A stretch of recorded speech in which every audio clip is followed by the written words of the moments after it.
Tonight on Cougar News, the local community comes together to mourn following the devastating shooting at Borderline Bar and Grill in Thousand Oaks. And we see how residents and first responders are coping with the wildfires burning out of control across the state. We also show you the latest update from COC's athletics. Cougar News starts now.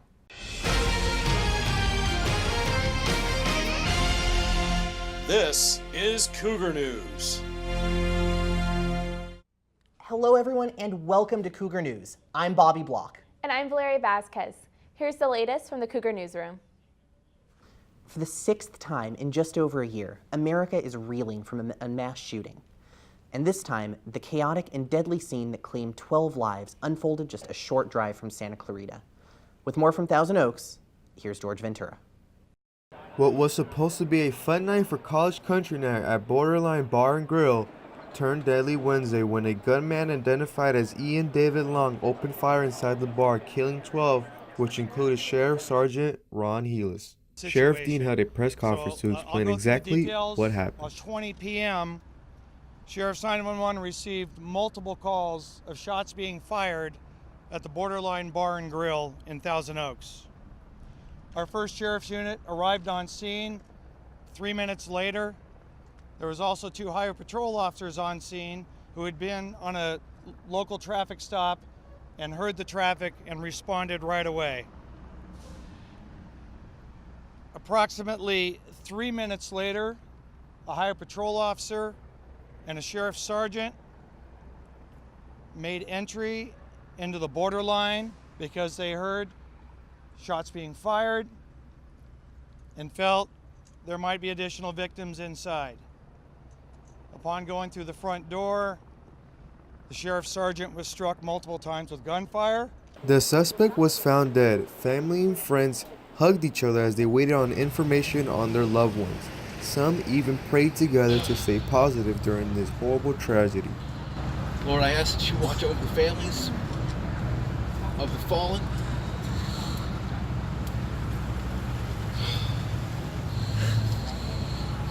Lord, I ask that you give us the strength and hope to persevere through this time. Locals who live near the bar are shocked something like this happened in their city. You think about it, and you hear about the stuff in Las Vegas and all these shootings all over, and it is one of those things where it's not going to happen in my town. You know, my town, we're such a great community. It's, you know, not saying that it happens in lesser communities or anything like that, but it just, you know, Las Vegas struck so close to home. It was like, okay, that's the closest it's gonna get. COC students that were at Borderline that night. Campus officials say both were able to escape the shooting unharmed. But COC officials also say the gunman, a 28-year-old former Marine, has a connection to COC. The shooter took classes here on the Valencia campus in the spring of 2013 and again in the spring of 2015. He later attended Cal State Northridge, where he majored in athletic training, but did not graduate. The shooting at Borderline hits close to home for many country music fans in Santa Clarita. Reporter Austin Dave sheds light on how locals honored the 12 people who lost their lives in a place that they called their second home. Our communities have to gather over and over and over again. Old wounds brutally ripped open. Mass shootings can happen anywhere in any town. A sadness illuminated by the flicker of candles. It's sad to see that kind of group has been hurt again, especially after last year's Route 91, and it's sad that things like this happen. Country music lovers holding vigil. They were all taken from us far too early. Honoring 12 people gunned down in a popular Thousand Oaks bar. When is the victims list going to come out? When can I see if I knew somebody there? And that's horrible. We go through our day thinking, when's the next time? That same question was asked last week, as hundreds of people shed tears over 11 people killed in a Pittsburgh synagogue. We're here. For many of us, for the second time in 2 weeks. If you look at the ground below your feet, you may see wax from the last time we held a vigil in this very spot. And now, hearts broken last year after bullets rang out in Las Vegas. Sergeant Hillis died at the were once again searching for a light of hope through a familiar fog. The sergeant passed away at the hospital about an hour ago. Borderline Bar and Restaurant is a place country music fans call home. The people that were there, I may not have known them personally, but everyone, you see their faces and you know who they are. And now they stand united to mend wounds, to be country strong. Americans have never backed down from anything.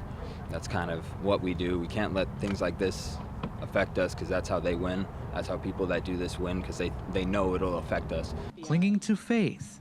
Trust in God. I believe that God is a huge factor in people's lives. They need to trust in Him. A tight-knit community now searches for solutions.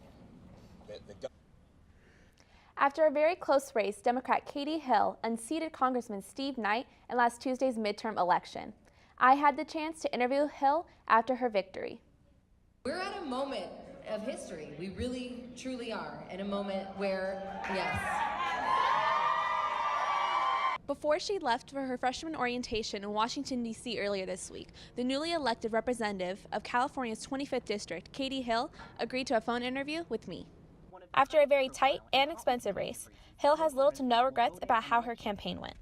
Honestly, I'm so proud of the campaign we ran.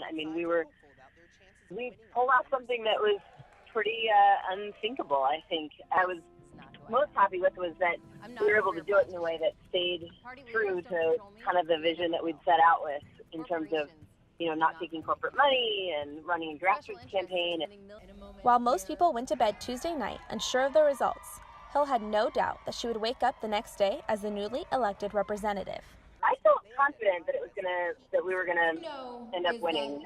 We knew with a pretty solid degree of confidence by about 3 in the morning. Her election and many others on November 6th were part of a new Democratic wave that took the House of Representatives and is full of historic firsts. It's amazing, and one of the things I'm most excited about are all of these women that have 2/3 of the freshman class of Democrats are women. It's a wave of women that did bring this change, right? That allowed us to vote the House, that is allowing us to hopefully start to change politics as usual. And Hill is ready to start working as soon as she is sworn in. I'll start at the local level. I want to get the offices set up, and I want to get strong teams set up that can really identify major gaps within the communities and what the biggest priorities are on a local level that we can actually help with. In D.C., I think it's about building the alliances that are going to allow us to be as effective as possible, working on some of the key legislation that I have committed to. So one of the big ones for me is campaign finance reform and transparency in government, and that's one that I think should be bipartisan and that we'll be able to move forward. The other is healthcare. Let's see what we can get done in that regard. Infrastructure. She's excited to start working with her constituents and wants to make sure their voices are heard. I'm going to have a team that's focused on addressing issues as they come up and are taking steps to make sure that community input is happening on an ongoing basis even when I can't be there. For Cougar News, I'm Valeria Vasquez. Election night may be over, but the votes are still being counted. Earlier today, Dante Acosta conceded the election to challenger Christy Smith, with the latest numbers giving her a 1,700 vote lead. In the 25th Congressional District, Katie Hill confirmed her win over Congressman Steve Knight the day after the election and is sitting now with a lead of 9,900 votes overnight.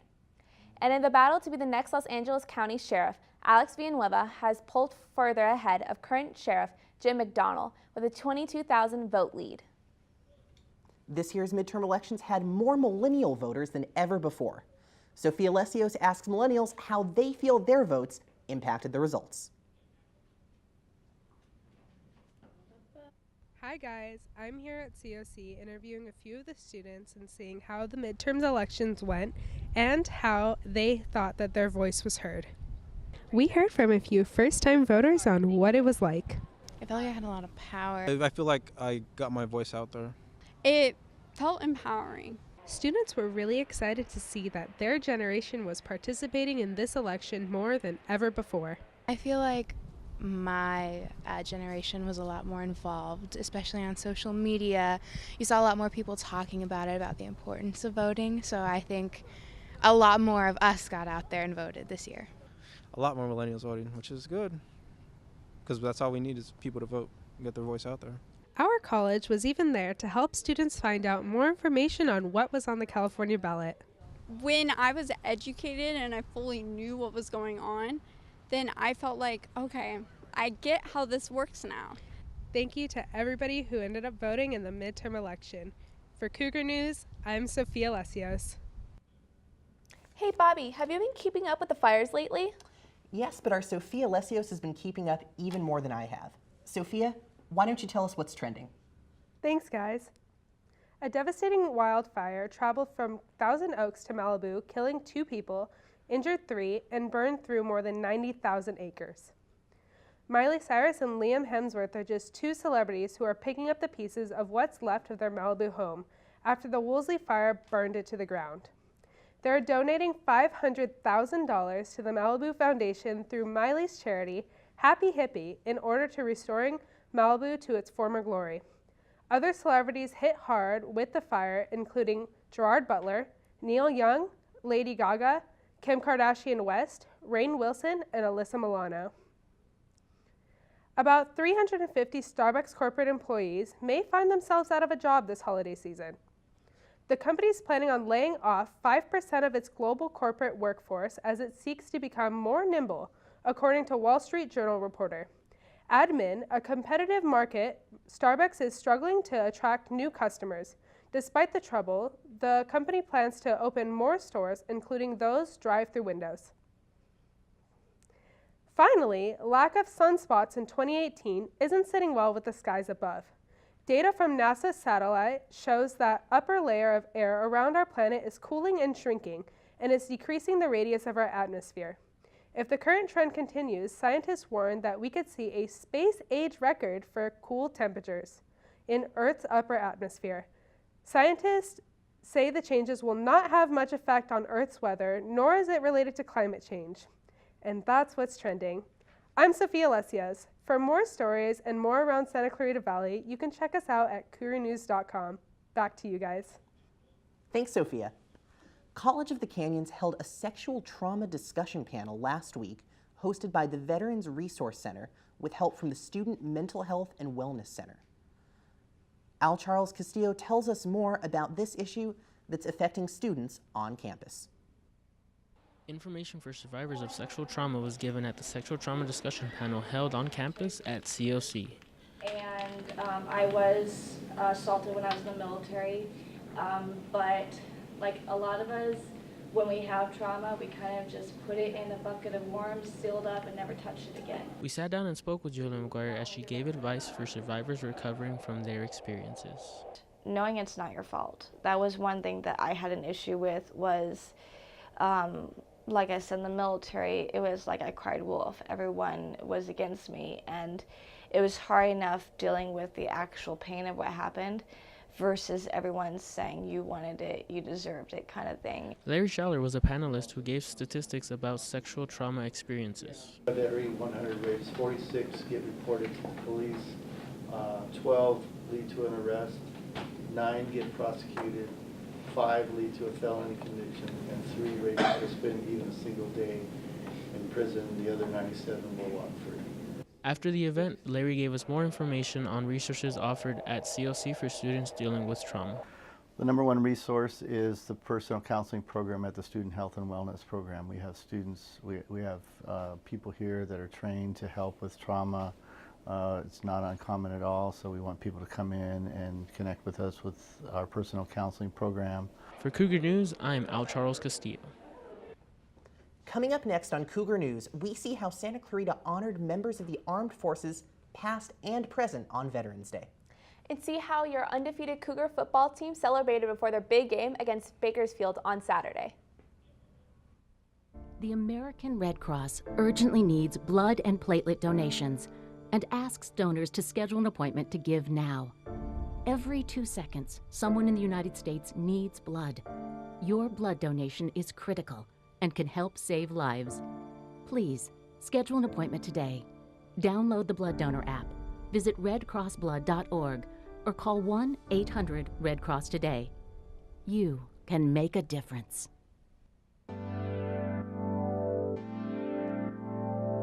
They've been very caring They care about every single student that's in the class.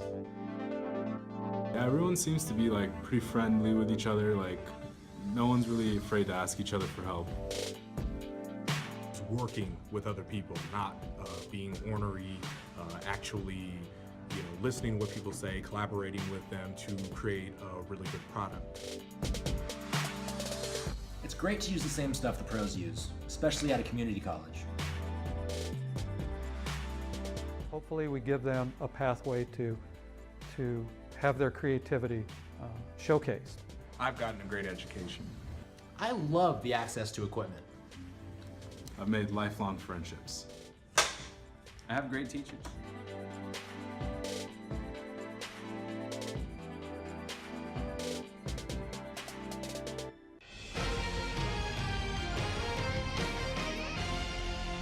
This is Cougar News. It's a holiday that often gets overshadowed by Christmas and Thanksgiving, but for some people, it's among the most important days of the year. Reporter Patrick Paymanian finds out what Veterans Day means to our community. The bells of peace rang through the streets of Newhall this past Sunday, as November 11th marks Santa Clarita's 12th annual Veterans Day ceremony and World War I centennial commemoration. Gathering veterans and veteran families, this event brought Santa Clarita's military community together.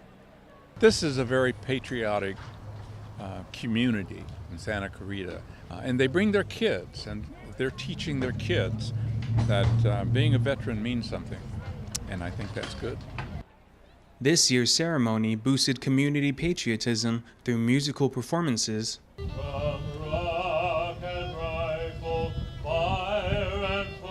as well as veteran guest speakers. We are a nation of service, and we cannot forget that. They recognize their veterans, they have good family values, amazing schools, great parks, and an incredible local city government that understands the value of family and service. To honor, celebrate, and commemorate is what Veterans Day means to the many who have served our nation. For Cougar News, I'm Patrick Paymanian. Roses are red, violets are blue. What are the latest poets going to do? Reporter Kate Malloy tells us what's new. Hi everyone, I'm Kate Malloy, and I'm here to tell you what's good on the shelf. Being the observant journalist I am, I have noticed that our generation today does not read that much. With the digital age, we are more drawn to our cell phones and social media. It's time to bring back the significance of books, especially to the young generation. Do you feel that you don't have the time to read? I recommend poetry because of its brief passages. I'm here to share with you some of my favorite poems on the shelf. These first two books are written by an anonymous poet named Atticus. Atticus became an Instagram sensation who stole the hearts of many with his Instagram posts. For me, the mask, keeping it anonymous, was important. For me, it's a symbol to remind myself to always write what I feel and not what I think I should feel. His first book, Love Her Wild, was released in 2017, and it is about a relationship he once had. His second and latest book, The Dark Between Stars, was recently released last September, and I must say, both of these photograph-filled sets of poems will tug at your heart. I love almond milk. I put it in my coffee, so. The next author I recommend is R.H. Sin, a poet famously known for Whiskey Words in a Shovel. Whiskey Words in a Shovel was released in 2015, and it is based off of his relationship with his wife, Samantha King. Aw, how sweet. Whiskey Words in a Shovel is filled with empowering quotes that are directed toward a female audience. This is definitely ideal for feminists. For our third poet, I have Ruby Carr. I have recently read Milk and Honey. Milk and Honey is such a deep set of poems that centers on femininity and experiences of abuse and violence. It is all about pain and healing. Don't mistake salt for sugar. If he wants to be with you, he will. It's that simple. This book was so compelling that I have added her latest book, The Sun and Her Flowers, to my reading list. That's all for what's good on the shelf. I'm Kate Malloy, reminding you to fill that shelf because a happy home has books. After all, Marcus Tullius Cicero once said, "A home without books is a body without a soul." So, Valeria, Do you ever find that you spend more time searching for something to watch on Netflix than you do actually watching things on Netflix? I do, but I think Emily Mahler can help us with that. Here's Emily with what's new in entertainment. I sure can. American comic book writer, editor, and world-famous scene stealer Stan Lee has died at age 95 this past weekend. He created Marvel characters like the Fantastic Four and my favorite, Spider-Man. Many people consider him to be the spark in their childhood. He will truly be missed. Last week, the Film Awards season kicked off with the 22nd Annual Hollywood Film Awards, hosted by Awkwafina, one of the stars of Crazy Rich Asians. Black Panther, Green Book, and First Man were among the top honorees of the night. It also included a 2017 award reunion with Armie Hammer handing Timothée Chalamet the Hollywood Supporting Actor Award for his role as Nick Chef in Beautiful Boy. Movies at the theaters are getting expensive, but streaming services like Netflix and Cougar Review have your back for some creative content. One has money to see the best new movies at the theaters. And to be honest, you don't need to. Streaming services like Netflix have original content for many interests and genres coming to your app or web page what seems like daily. I'm Emily Mahler. Let's get started. A futile and stupid gesture was released on Netflix in January. This biographical film is based on the life of Doug Kenny, the co-founder of the National Lampoon magazine, with many cameos of actors playing famous figures in comedies such as Bill Murray, Gilda Radner, and my personal favorite, Lorne Michaels. Will Forte takes Kenny's crazy life by the reins. The ending scene will make you cry. Another plus of this movie is the poster's tagline, "If you don't watch this movie, we will kill Will Forte." A new Netflix original show that aired in September revolves around a New York City detective and his father, who's an ex-cop. Josh Groban and Tony Danza star in The Good Cop. This show is somehow very laid back and hilarious. The music is nostalgic towards old cop films and TV shows. Melodramatic music for funny times. It's kind of amusing to see Josh Groban being a New York City cop. I feel like any minute he's going to burst out and sing from the Great Comet musical. The Good Cop is something you have to be in the mood to watch, but it does lift your spirits. Pull the Dark is a thriller film from the director of Green Room. Character Russell Core gets an urgent message from a less than frantic mother played by Riley Keough to help find her missing son and the wolf that abducted him. To be honest, I watched this film for Jeffrey Wright, who plays Core, but didn't want to stay. The film wanted to be tense, but it's just bland and very cold. It falls short. What's outside those windows? It gets in you. Last weekend, Cougar News reporter Noah LaBelle got the inside story on one of the College of the Canyon's current productions, Measure for Measure. Let's travel back and take a sneak peek at one of Shakespeare's classic works. This semester, College of the Canyon's theater department is putting on Shakespeare's Measure for Measure in the Black Box Theater. This dark comedy covers heavy and serious subject matter. It's amazing how well it stands up today. Like, despite being written so long ago, the characters still very much resonate with characters that we may see today. There's the effects of abuse of power, the effects of people believing that they can control people in different ways. But I think the overall effect of the story is to make people think about where do they sit actually in society. It shows that women too have like a voice, and it like connects a lot with like the Me Too movement as well. I think it's an important show, especially for like younger audiences, like college students, to see stuff like this happens at college all the time. You see it in the news, and it's, you know, it's scary. Everybody complains about not having people not understanding each other. This is where understanding starts. With its timeless themes and prominent messages, every generation finds something to connect to in Shakespeare's 400-year-old text. For Cougar News, I'm Noah LaBelle. Measure for Measure at the Black Box Theater runs through this upcoming weekend. And that will do it for entertainment.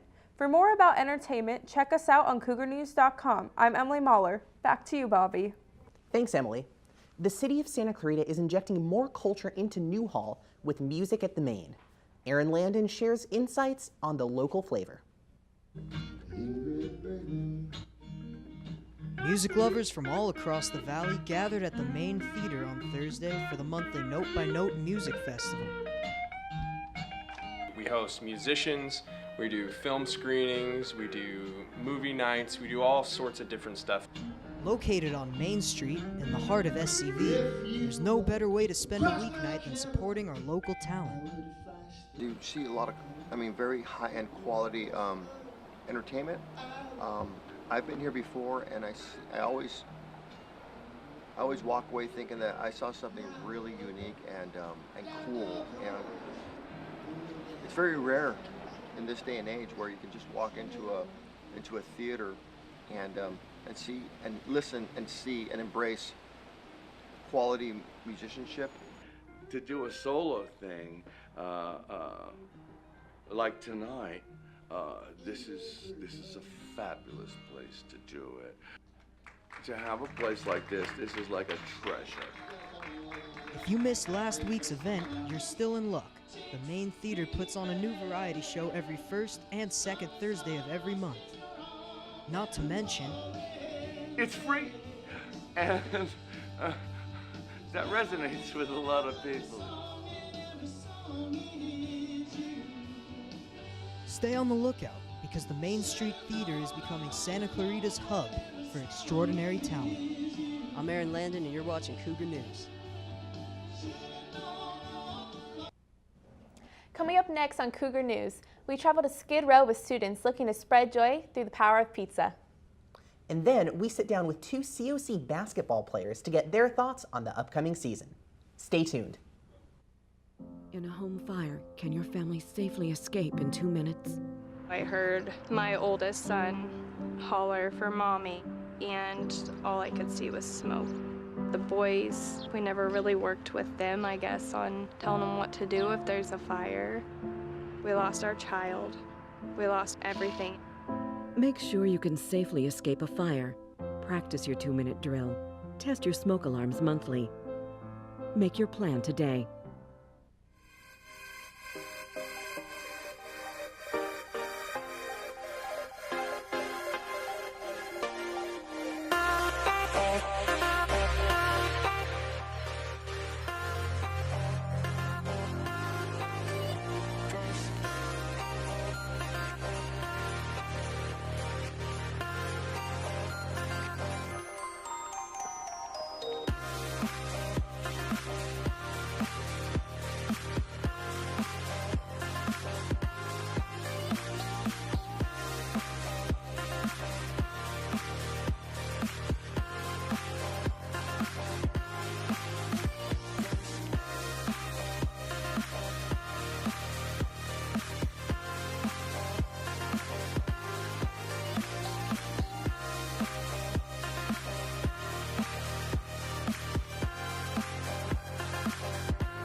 It's a gateway to opportunities. A place where students learn they can believe in themselves. Behind every possibility at College of the Canyons are the people. Together we focus on achieving success, one student at a time. That focus is a reflection of what we value. It defines who we are.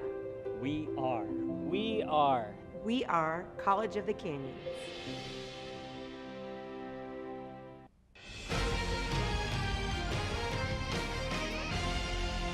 This is Cougar News. From a friendly neighborhood of Santa Clarita, a few young men take it on a mission in the streets of downtown Los Angeles. Reporter Andrew Subija takes us down to Skid Row. For a few young men from our very own Santa Clarita, they decided to come up with an idea much bigger than themselves. I believe it was like 5 years ago, so I believe it was Ruben Jimenez, one of our good friends. It just originated, we were just like kicking it all one day, and he just happened to, bring it up, and we all thought it was a good idea, so we kept going with it, and we actually planned it out and actually went for it. These young men went through the streets of downtown Los Angeles handing out pizza and among other items on their own free time as a way to give back to the community where many homeless people live. Project Pizza originated in 2014. It was a way that we best thought that we could give back to our local community, and that was by just collecting some donations and anything we can get our hands on, really, and using the money that we collected to buy some Little Caesars pizzas and head down to Skid Row in downtown Los Angeles and help feed the homeless for a day. The impact they have through some of these images shown is pretty amazing. As you'll see, people are literally waiting in line as they are stopped on a corner to hand out pizzas for the homeless. This year we're going to be doing Project Pizza on December 23rd.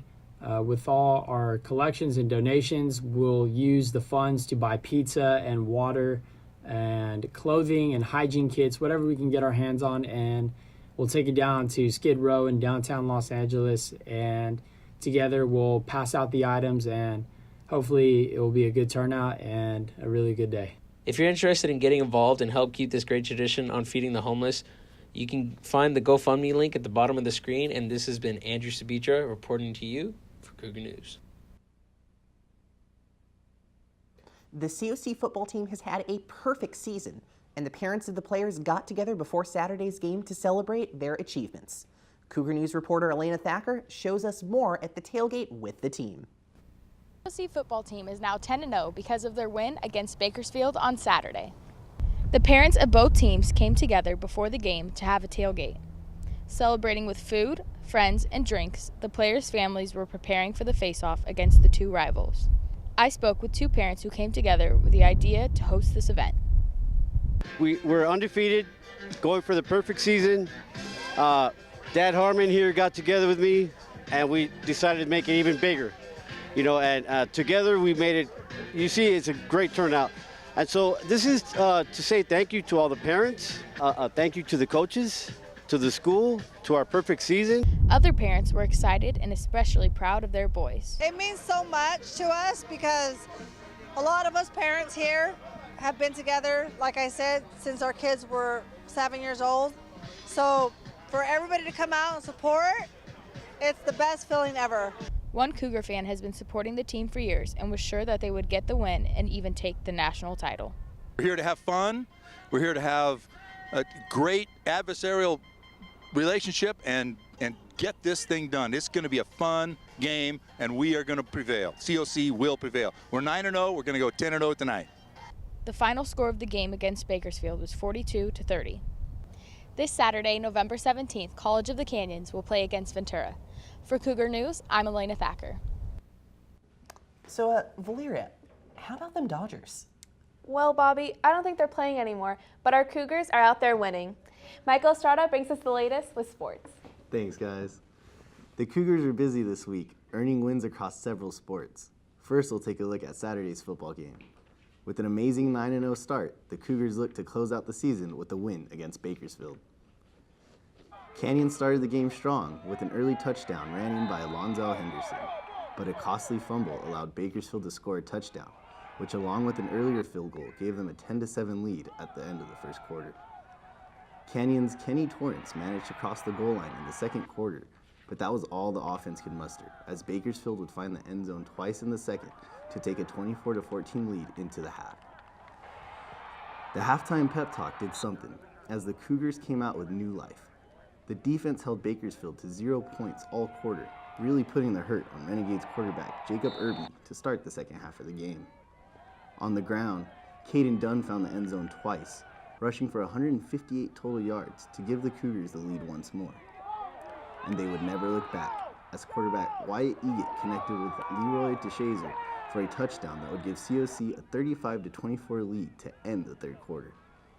Another clutch catch by DeShazer set up the knockout punch, driven in by KJ Latu, to extend the lead to 42 points late in the fourth quarter. Bakersfield would score again and fail on a 2-point conversion to bring us our final score of 42-30.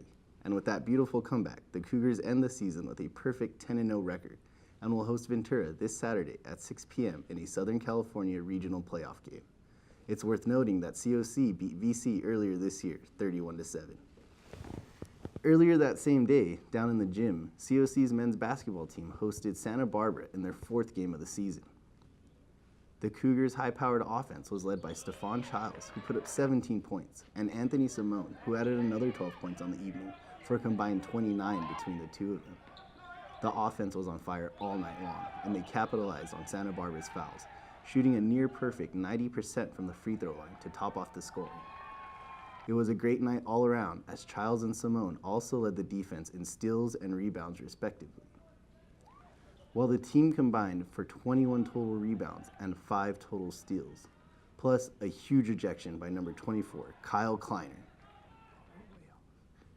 They would go on to win the game with a final score of 96-70 and look to improve to a 3-2 record versus Cerritos tomorrow at Irvine Valley.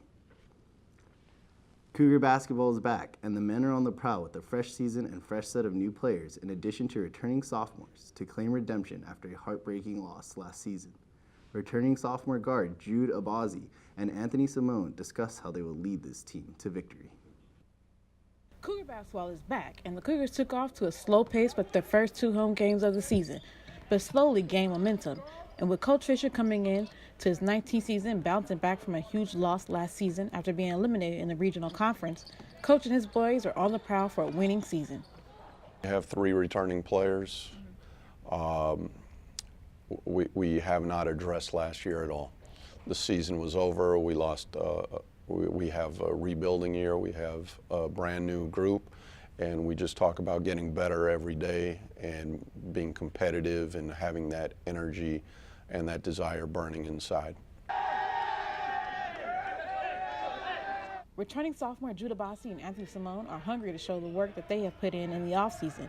The boys took a 2-2 start to their home season, with the Jude Abazi averaging 15 points a game. Jude Abazi takes last year's loss to heart, as he says how he's putting in the work to step up and be the leader to take his team all the way to state. Well, the last game we lost to West L.A.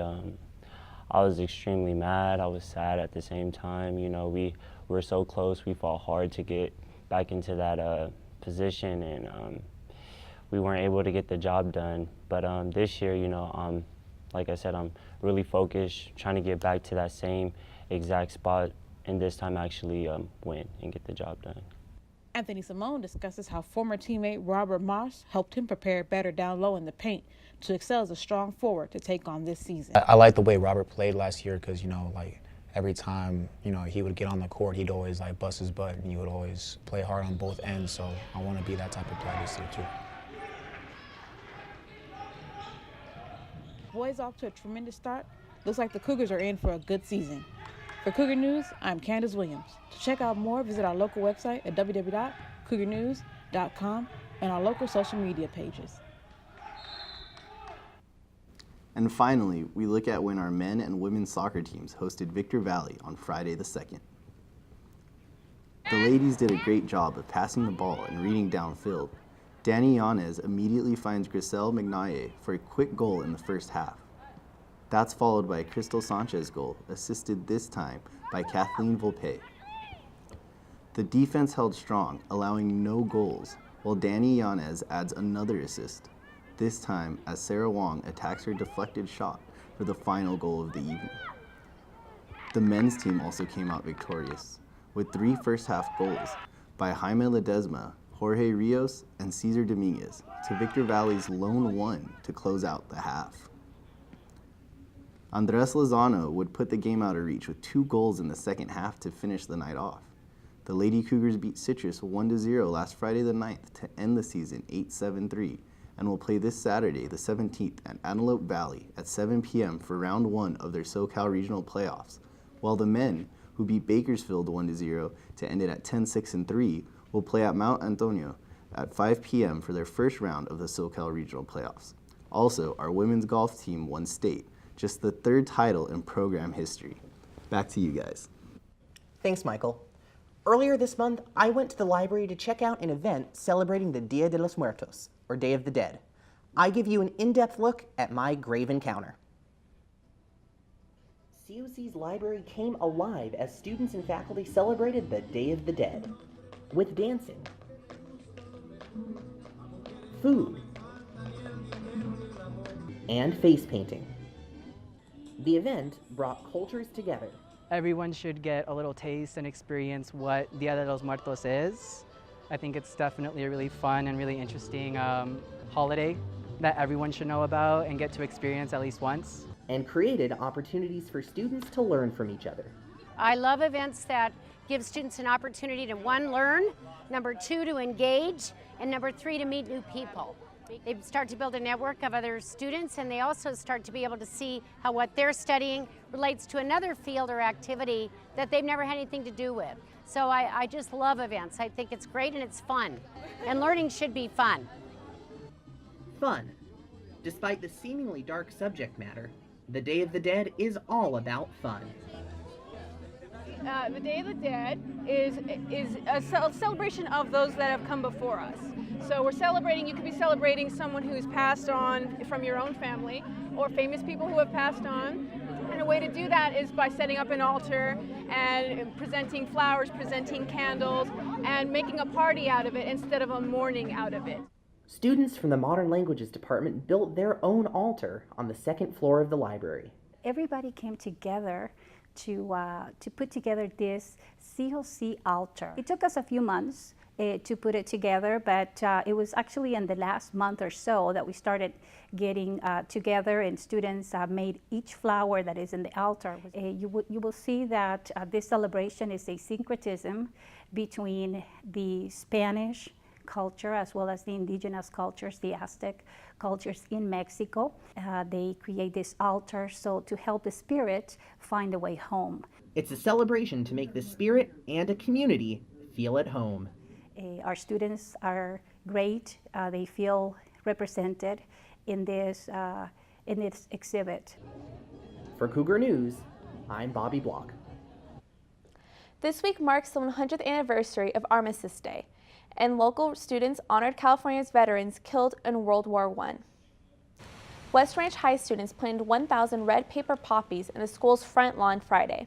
Each handcrafted flower represents one Californian killed during the First World War.